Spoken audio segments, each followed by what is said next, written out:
En la cabina de un DC-9. Los pilotos pierden el control y el avión cae en picado contra los Everglades. Cuando el morro bajó, vi que iba a estrellarse.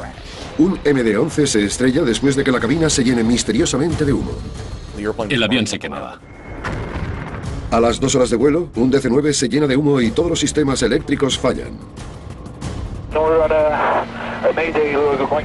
Creíamos que habrían salido todos porque no se oían gritos. Momentos después del despegue, el avión más emblemático del mundo arde. Era una bomba de relojería. Iban a morir. La gente mira horrorizada cómo se estrella contra un hotel. Hay muchas maneras de que se originen incendios en los aviones, pero no tantas de apagarlos. Los incendios son de lo más catastrófico que puede pasarle a la tripulación.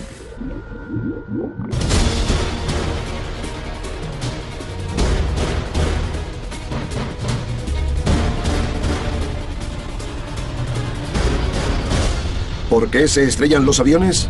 Fuego en el cielo. La AFA ha descubierto que hasta 3 vuelos al día se desvían por culpa del humo o los incendios a bordo. Aunque sea frecuente, puede ser una de las situaciones más peligrosas a las que se enfrenta la tripulación. La AFA ha hecho muchas pruebas sobre incendios y dicen que quizás solo tengas 20 minutos para controlar el incendio o podrías perder el control del avión. Los aviones han recibido mucha protección contra el fuego a lo largo de los años. Se pone a prueba la inflamabilidad de los materiales y se instalan detectores de humo, pero estas precauciones son fruto de duras lecciones. Los incendios suelen originarse en zonas de los aviones que la tripulación no ve. Nuestras reconstrucciones animadas les enseñarán dónde pueden empezar estos infiernos ocultos para que sean testigos de cómo sucede el desastre. Y puede suceder muy rápido, como en el caso del MD-11 que se estrelló en el Océano Atlántico minutos después de que el humo llegase a la cabina.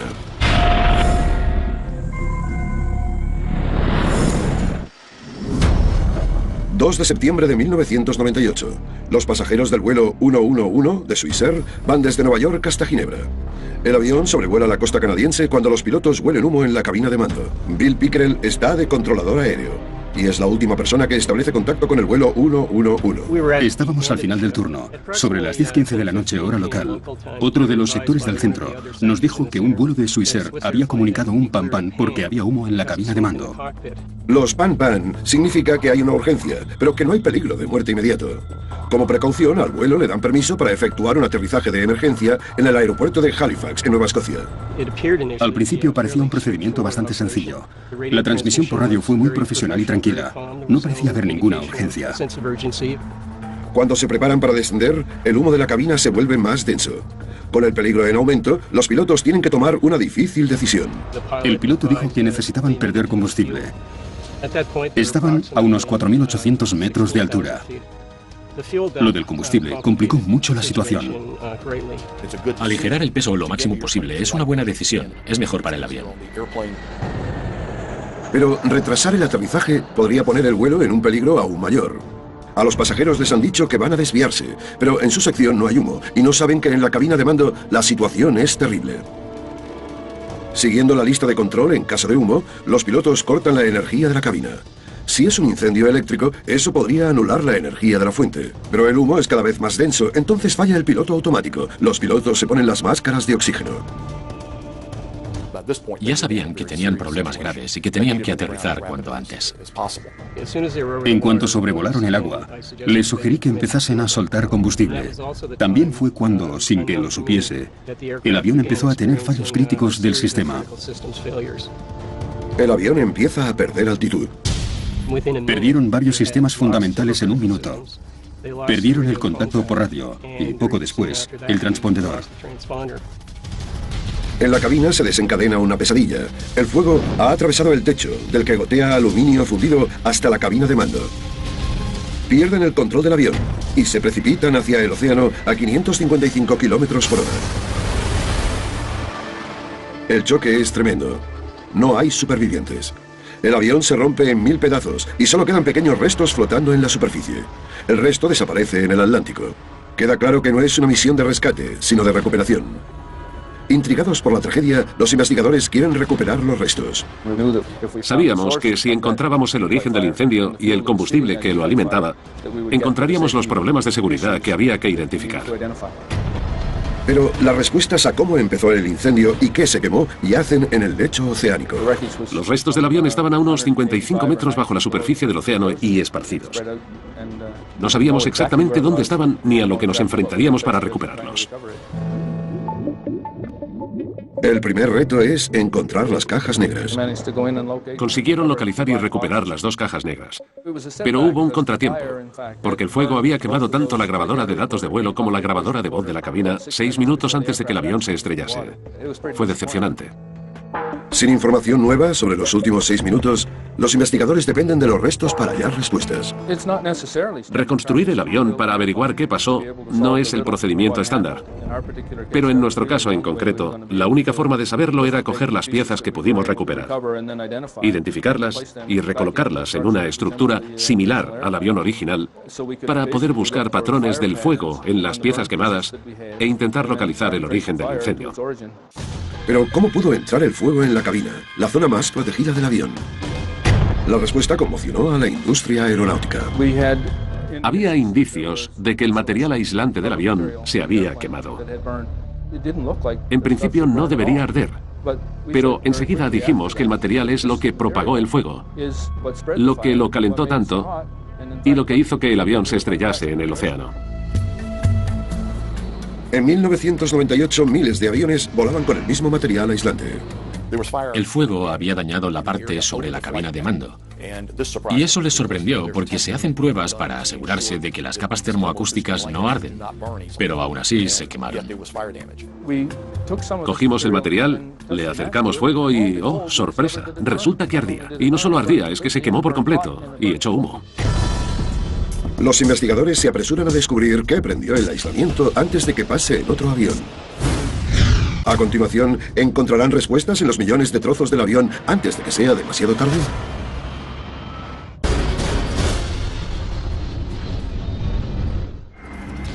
El vuelo 111 de Swissair va de Nueva York a Ginebra cuando cae en el Océano Atlántico, cerca de Nueva Escocia, pocos minutos después de que avisen de que hay humo en la cabina. Cuando los expertos investigan qué pasó, descubren que un material de aislamiento que suele usarse supone un riesgo de incendio. Se pone otro material aislante en miles de aviones y se replantean las pruebas de inflamabilidad. Pero siguen sin saber cómo empezó el incendio y si hay otros aviones en peligro. Cuando empezamos a buscar posibles orígenes del incendio, lo primero en lo que pensamos fue el cableado. Los investigadores analizan más de 240 kilómetros de cableado para buscar indicios de un fallo eléctrico llamado arco voltaico. El arco voltaico es lo que ocurre cuando la electricidad salta del cable a un trozo de metal. Puede ser otro cable, parte del avión u otra cosa. Cuando pasa, puede generar muchísimo calor. Encontrar un caso de arco voltaico es difícil y determinar si uno precedió a otro es casi imposible, pero tras 6 meses redactando los informes finales, sucede lo imposible. Conseguimos encontrar un grupo de cables que formaron parte del problema principal. Los investigadores identifican puntos microscópicos en 2 cables y concluyen que fueron los primeros en fallar, pero sigue sin estar claro por qué fallaron y cómo provocaron el accidente. El MD-11 fue uno de los primeros aviones en tener entretenimiento personal a bordo. Y en la zona de primera clase, el sistema consumía mucha energía. Este tipo de avión tiene fuentes de energía individuales, tanto para la zona de pasajeros como para la cabina de mando. Cuando se instaló el sistema en el avión, no había bastante potencia para conectarlo a la zona de pasajeros. Y por eso se conectó a la cabina de mando para que sacase la energía de la misma fuente que los controles de vuelo. En condiciones normales, un arco voltaico en el sistema de entretenimiento en pleno vuelo y un incendio serían controlables porque podrían cortar la electricidad. Pero desgraciadamente en el vuelo 111 de Swissair no pudieron. El desgaste del cableado del sistema de entretenimiento creó una ruptura por la que pudo salir la electricidad, un arco voltaico. El arco tuvo lugar justo al lado de los cables que alimentaban el equipamiento más importante de la cabina de mandos y originó un incendio que se propagó por dentro del techo de la cabina hasta que lo agujereó. La situación en los últimos minutos del vuelo fue catastrófica. El avión estaba lleno de humo y hay pruebas de que caía aluminio fundido por culpa del incendio del techo. Los sistemas eléctricos fallan los sistemas neumáticos. Uno a uno, todos los sistemas que necesitaban para que el avión siguiese volando fallan y al final pierden el control del avión que cae hacia el océano, acelera y choca a una velocidad altísima. Tras el accidente del vuelo 111 de Swissair, la industria se ve obligada a reevaluar los procedimientos para casos de incendios a bordo. Las pruebas de inflamabilidad se vuelven más rigurosas. Las mantas de aislamiento pasan a fabricarse con materiales más resistentes al fuego y la certificación y mantenimiento del cableado se vuelven más estricto. El vuelo supuso un punto de inflexión para cómo se enfrentaban los pilotos al fuego y el humo en los aviones. Tras el accidente, los pilotos se dieron cuenta de lo rápido que podía fallar todo. Lo que hace que el fuego sea una amenaza tan letal es lo rápido que puede originarse y propagarse de forma inadvertida. En algunos casos hay riesgo de que el incendio empiece dentro del avión, pero aunque empiece fuera, puede ser igual de catastrófico. Aeropuerto Charles de Gaulle, París. El Concorde, el único avión de pasajeros supersónico, recorre la pista a 280 km por hora. Justo antes de recoger el tren de aterrizaje, empiezan a salir llamas de debajo del ala izquierda.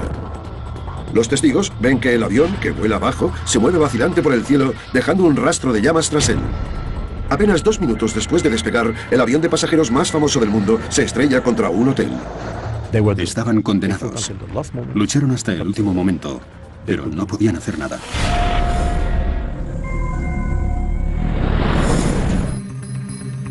...25 de julio del 2000...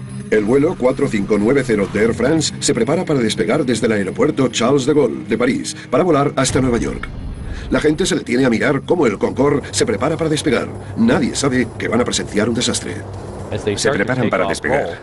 El avión recorre la pista. La torre le dice al piloto que tiene fuego en la parte trasera. Salta una alarma en la cabina de que hay fuego, de que creen que hay fuego en el motor número 2. Pero cuando el avión alcanza velocidad crítica, no puede detenerse. La única esperanza de los pilotos es despegar para poder ocuparse del problema. Lo normal es que cuando un piloto tiene un problema y está centrado en el vuelo, como esta tripulación, quiera ascender a una altitud segura antes de tomar medidas correctivas. Pero la capacidad de vuelo del Concorde se ve afectada por el fuego. Había empezado a perder el control de la dirección cuando consiguió que el avión volase iba con pesadez a baja altura y lento. Es un momento crítico para el piloto. Al minuto del despegue, falla el motor número 2. Los pilotos siguen el procedimiento en caso de incendio en el motor. Empiezan a tener avisos en la cabina. La torre les ha dicho que tienen fuego y un piloto dice, tengo un incendio en el motor número 2. Pero la situación no es la que creen los pilotos. Desesperados por conseguir la velocidad para seguir en el aire, intentan recoger el tren de aterrizaje. El tren principal no subía porque el fuego había dañado el de la izquierda. No podían mantener el vuelo. Y entonces se dieron cuenta de que necesitaban aterrizar en el aeropuerto más cercano, el de Le Bourget. No era buena elección, pero no les quedaba otra. Hay fuego, y no solo en el motor. Se ha extendido por casi toda la parte inferior del ala izquierda. El avión intentaba sobrevivir. Segundos después, falla el motor número 1. Las posibilidades de que el Concorde llegue al aeropuerto caen en picado. Hay 2 motores intentando hacer el trabajo de 4. Hay un avión dando tumbos en el aire porque no tiene suficiente velocidad. Y de golpe hay un problema de control y un avión en llamas. El avión se volvió ingobernable. La tripulación intentó recuperar el control, reduciendo la potencia de los 2 motores activos, pero no sirvió de nada. Los testigos observan horrorizados cómo el avión da un bandazo hacia la izquierda y se estrella contra un hotel. Había tanto fuego que no veía nada. Ni el avión, ni los restos, ni el hotel. Mueren 113 personas, incluyendo 4 que estaban en tierra. La tragedia conmociona al mundo de la aviación. A continuación, ¿cómo es posible que el mejor avión de la flota, que no tiene ni un accidente fatídico en su historial, se incendie durante el despegue? Era una bomba de relojería. Iban a morir.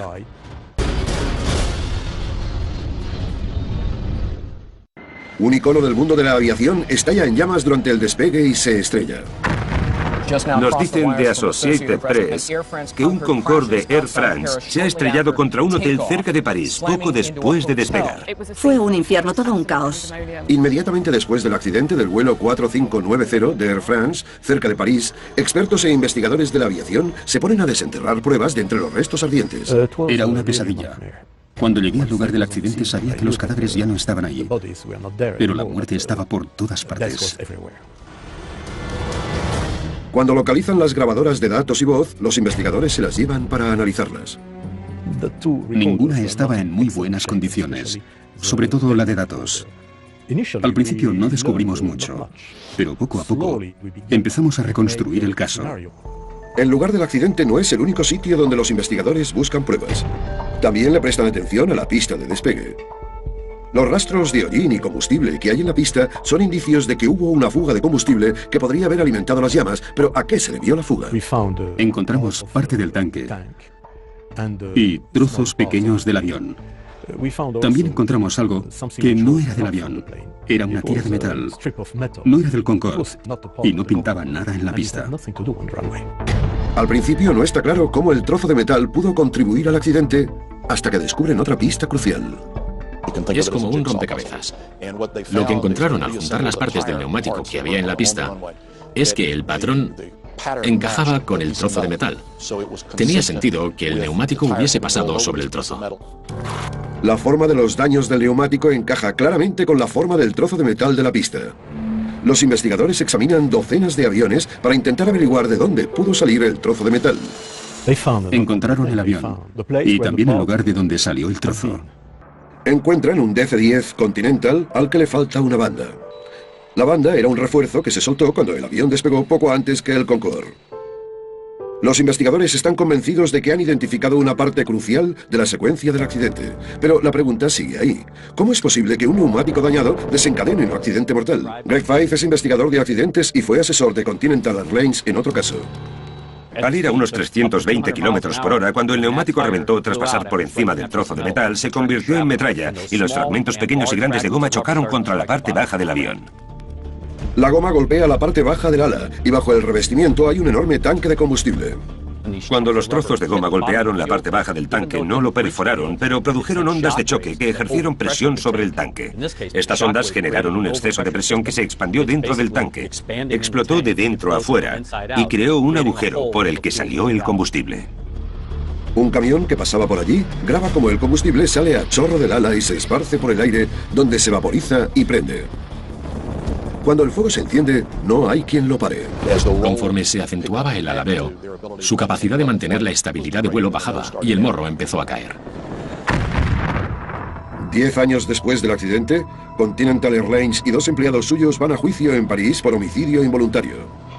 En Francia, lo normal es que se abra una investigación criminal tras los accidentes de avión, pero es muy poco común que una aerolínea se enfrente a cargos criminales. En el juicio, Continental dice que Air France estaba al corriente de las deficiencias de los tanques de combustible y las ruedas del Concorde. Air France niega las alegaciones y mantiene que el accidente no hubiera pasado si la banda no hubiese estado en la pista. En el mismo juicio, también acusan al ex jefe de mantenimiento de Concorde, un ex ingeniero jefe de Concorde y a un jefe de aviación civil retirado de homicidio involuntario.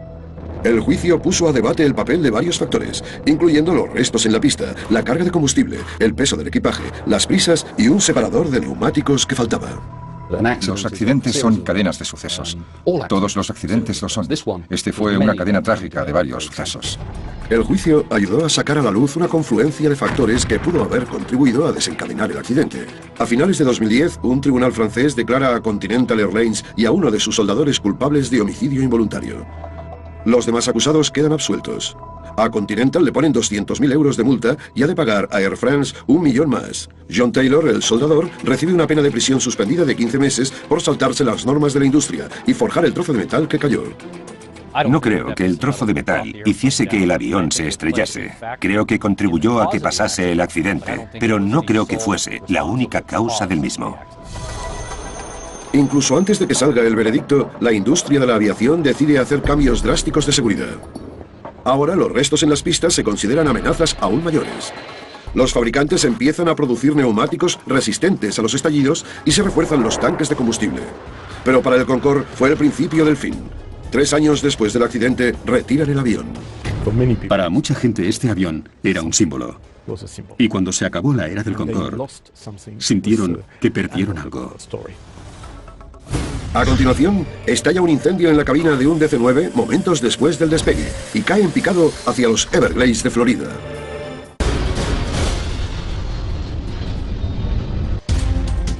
Un DC-9 despega desde el aeropuerto internacional de Miami y comienza a ascender. Cuando llega a los 3.000 metros, se incendia la bodega de carga. Poco después, los pilotos pierden el control del avión y caen a plomo hacia los Everglades. Descubrieron que prácticamente ya se había quemado en el cielo. 11 de mayo de 1996. El vuelo 592 de ValueJet acaba de despegar desde Miami y va a Atlanta, Georgia. 6 minutos después del despegue, los pilotos oyen un fuerte ruido que viene de dentro del fuselaje. Segundos después, fallan los sistemas eléctricos. El primer oficial llama a control aéreo. Jesse Fisher está de turno. La voz estaba muy calmada y controlada. No parecía urgente. Mientras los pilotos evalúan el fallo eléctrico, el humo empieza a subir por el suelo de la cabina.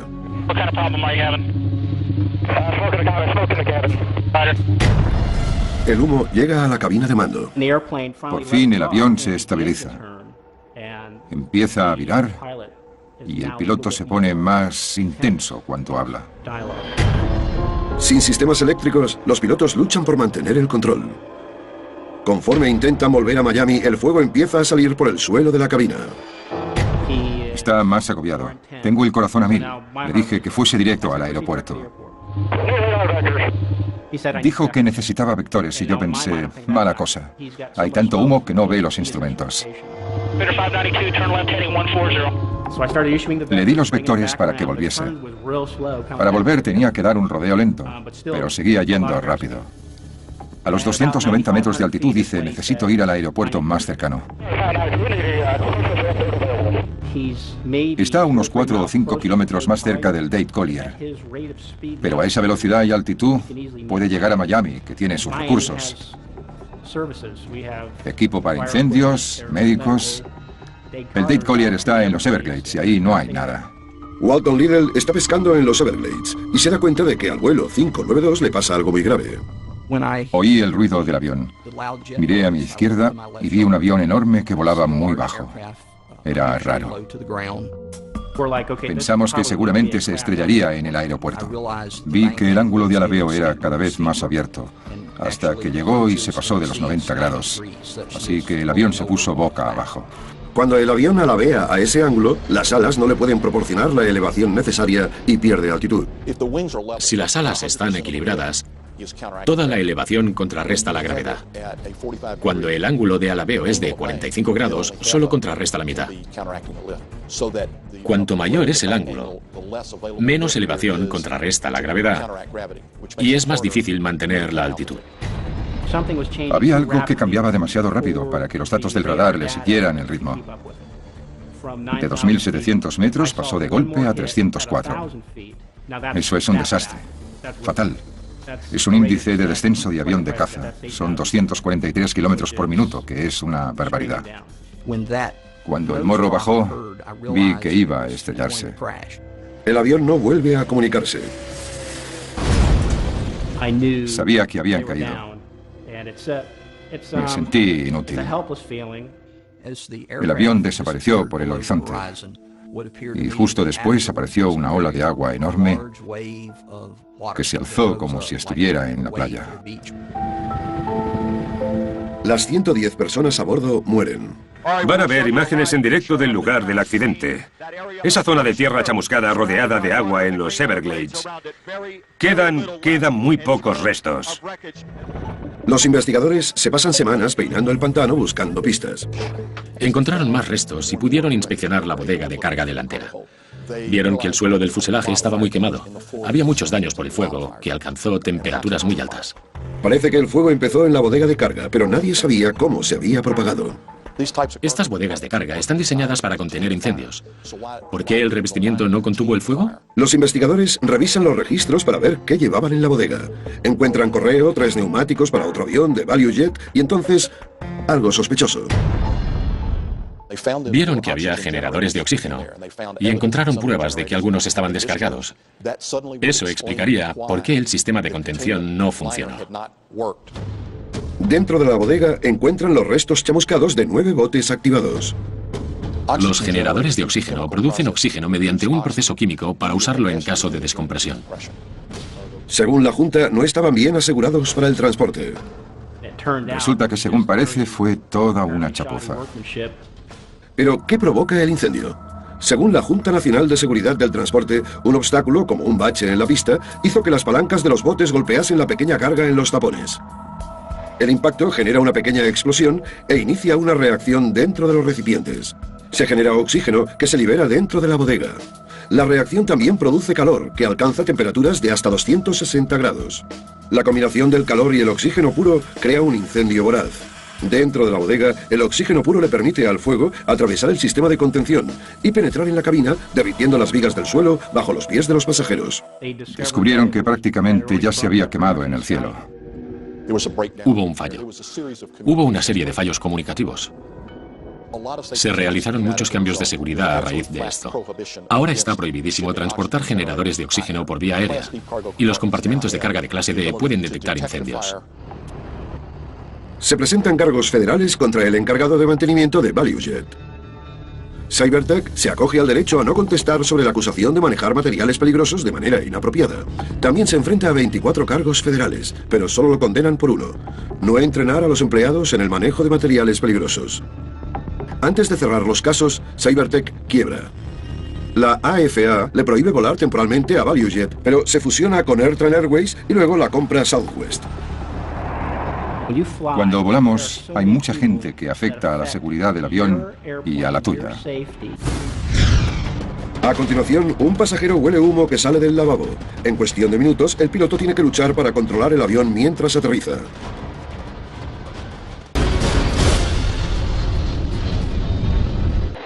Un DC-9 va de Dallas a Toronto, cuando la zona de pasajeros y la cabina se llenan de repente de humo tóxico. Los sistemas eléctricos se apagan, haciendo que sea casi imposible controlar el avión. El capitán tenía una tarea dificilísima. Sin apenas ver, por culpa de lo denso que es el humo, el piloto intenta aterrizar, pero los pasajeros ya están sucumbiendo a la inhalación de humo.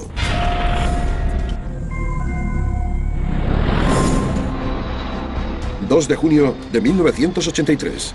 El vuelo 797 de Air Canada despega y asciende a altitud de crucero con normalidad. Pero a las 2 horas y media de viaje, el avión sufre un fallo eléctrico. Miré los disyuntores y nos dejan hacer un reinicio. Así que les di, pero no se movieron. No lo consideré un reinicio. Ese día el capitán Don Cameron estaba al mando. Como en los viejos tiempos. Por primera vez en décadas vuelve a la cabina de mando en el Museo de la Aviación y el Espacio de Canadá, en Ottawa.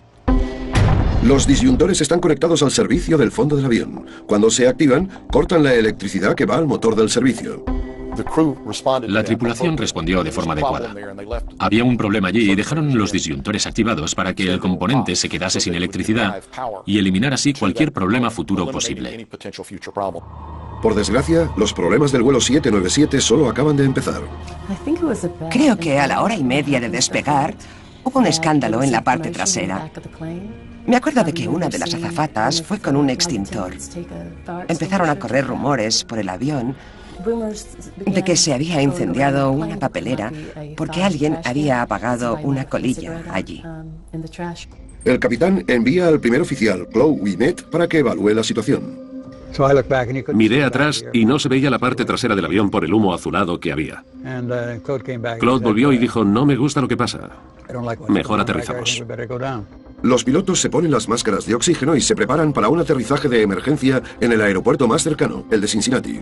La tripulación mueve a los pasajeros a las zonas delanteras para alejarlos del humo, pero no pueden hacer más. Darles las máscaras de oxígeno a los pasajeros en una situación así sería inútil. Están diseñadas para coger aire del ambiente y añadirle oxígeno. Así que, aunque se las hubiesen dado, al respirar entraría aire del ambiente.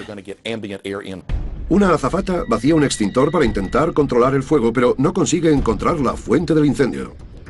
Al abrir la puerta del servicio vieron humo, pero no el origen. No estaba al descubierto. Estaba detrás de las paredes, en una zona inaccesible. Que haya fuego detrás de las paredes es lo peor que puede pasar. Es casi imposible de apagar o contener. Se avecina el desastre. El humo se estaba disipando y me quedé sin electricidad. Ahí fue cuando la tripulación se dio cuenta de que sus vidas corrían peligro. Tenían que aterrizar lo antes posible. Momentos después empieza a salir un humo denso de las paredes de la cabina.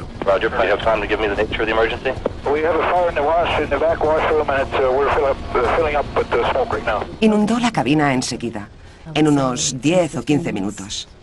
Fue horrible. Era tan espeso que no te veías ni las manos.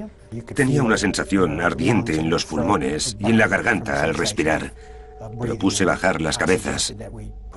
En la escuela de bomberos aprendimos que cuanto más bajo estás, más aguantas el humo.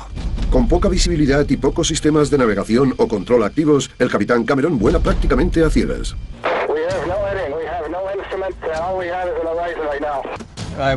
Estaba así de cerca, con el ojo a unos 8 o 10 centímetros de la ventana de la izquierda. Sabes que pasa algo grave cuando hay tantas luces que parece un árbol de Navidad. No pensé en qué se quemaba ni qué iba a pasar, pero sabía que había pasado algo grave.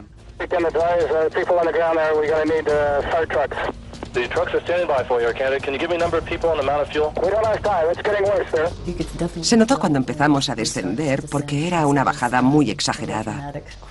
No estaba segura de si íbamos a aterrizar sanos y salvos.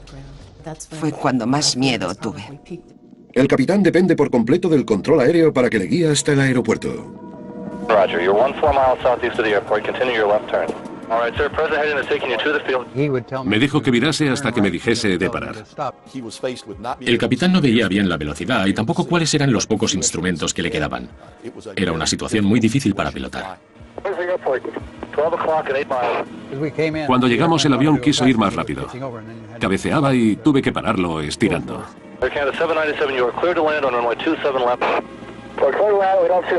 Tras un descenso muy complicado, el capitán consigue ver por fin el aeropuerto. A los 6,5 kilómetros vi el aeropuerto delante. Casi tenía la pista alineada perfectamente. El aterrizaje es duro. Cuando el avión toma tierra con fuerza, las 4 ruedas estallan por la presión. Aunque fue un aterrizaje muy duro, no fue escabroso. La frenada fue firme. Los pasajeros y la tripulación no están fuera de peligro. A continuación, mientras los pasajeros intentan huir del humo, el avión estalla en llamas. Parecía un infierno. El vuelo 797 de Air Canada se llena de humo y pierde la energía eléctrica antes de hacer un aterrizaje de emergencia en el aeropuerto de Cincinnati. Los pasajeros están desesperados por escapar de la humareda mortal. En cuanto paró, quité la puerta y Lisa y yo salimos por el ala. Pero momentos después de que abran las puertas, el avión estalla en llamas. Cuando el oxígeno adicional entró en la cabina en llamas, hizo que el humo prendiese. Había llamas que salían de la puerta y se elevaban hacia el cielo. Medían unos 2 o 3 metros. Parecía un infierno. Las llamas salían de las puertas y había humo por todos lados. Ahí fue cuando supe que teníamos que bajar del ala. Sabía que había combustible en los tanques de las alas. Había que bajarse. Mientras los pasajeros evacúan, el capitán Cameron se queda en la cabina. Cameron, que depende del tanque de aire comprimido que alimenta la máscara de oxígeno, empieza a apagar el avión, pero antes de que acabe, se le termina el aire. No podía respirar, así que me quité la máscara. Vi a alguien en el ala. Pensé, genial, la evacuación va bien. Intenté salir, pero no me podía mover.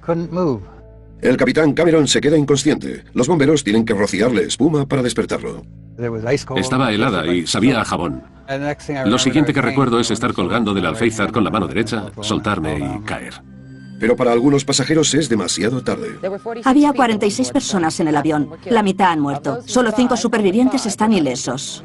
Salimos por ese lado del avión. Empezamos a hablar y hubo quien nos dijo que los que tenían al lado no habían salido. Vi las pruebas al día siguiente en el hangar, pero la cantidad de muertes no me la quito de encima. Me siento fatal. Ojalá hubiesen salido todos, pero no. Creíamos que habían salido todos, creíamos que habrían salido todos, porque no se oían gritos, del avión no salía ruido, así que parecía que todo estaba controlado y... ¿Habían salido? Habían salido todos. Teníamos sentimientos encontrados. Nos alegrábamos mucho de haber sobrevivido a una experiencia tan increíble. Pero aún así, darnos cuenta de que no todo el mundo había salido con vida fue todo un disgusto. Inmediatamente después del accidente, los investigadores se centran en encontrar el origen del incendio. Los investigadores sabían casi desde el principio que el fuego tenía un origen eléctrico, por el daño que había en la zona del servicio. Los disyuntores activados al principio del vuelo estaban conectados al motor del servicio de la parte trasera, el epicentro de los daños. Los investigadores sospechan enseguida que ha sido un arco voltaico. Cuando hay electricidad recorriendo un cable, con el tiempo el aislamiento puede rasparse o agrietarse, y las grietas permitieron que la electricidad, en vez de recorrer el cable, como toca, saltase a otra parte del avión o a otro cable que estuviese expuesto. El motor del servicio es pequeño, pero muy potente. En los aviones, cuanto menos peso haya, mejor. Y una de las formas de reducirlo es usar motores eléctricos muy pequeños, pero muy potentes. Estos pequeños motores pueden producir 3 corrientes de electricidad mientras giran. Al motor del servicio lo alimenta un sistema trifásico, mucho más potente que el de los electrodomésticos normales. Si la electricidad saltase de uno de los cables, liberaría una cantidad tremenda de energía que podría encender un fuego. De hecho, los investigadores encuentran indicios de arcos voltaicos en los cables de alimentación izquierdo y derecho del servicio que salen de agujeros en el suelo. El arco origina un incendio que prende las paredes del lavabo. El fuego se propaga y consume sistemas eléctricos fundamentales, lo que le hace casi imposible controlar el avión al capitán Cameron. Se volvió muy difícil de pilotar. Le pesaba el morro porque había fallado el estabilizador vertical. Cuando aterrizase tendría los brazos muy cansados. Había gastado muchas fuerzas solo en mantener el control del avión. Lo hizo muy bien. Es un piloto buenísimo. Air Canada dice que el avión cumplía todos los requisitos de seguridad, pero ¿habría que hacerlos más estrictos? Gracias a las numerosas pruebas del avión y a los testimonios detallados de la tripulación y los pasajeros, la industria aprende unas lecciones muy duras. Cambiamos radicalmente la composición de los interiores y los asientos para que aguantaran mejor posibles incendios a bordo. Otra lección que aprendimos fue lo importantes que son las luces del suelo para ayudar a que los pasajeros encuentren las salidas del avión, dónde están y cómo se llega. ¿Que si volvería a un avión? Pues sí. Y sobre todo teniendo esta tripulación. Lo único que necesitan los incendios es oxígeno, combustible e ignición. Y de las 3 cosas hay a espuertas a bordo de los aviones. Las aerolíneas han aprendido duras lecciones sobre los incendios en pleno vuelo. La tecnología y los protocolos que se crearon tras estas tragedias han hecho más difícil que los incendios se descontrolen. Y aunque puede que cada día siga habiendo humo y fuego en los vuelos, es menos probable que desemboquen en los fallos catastróficos del pasado.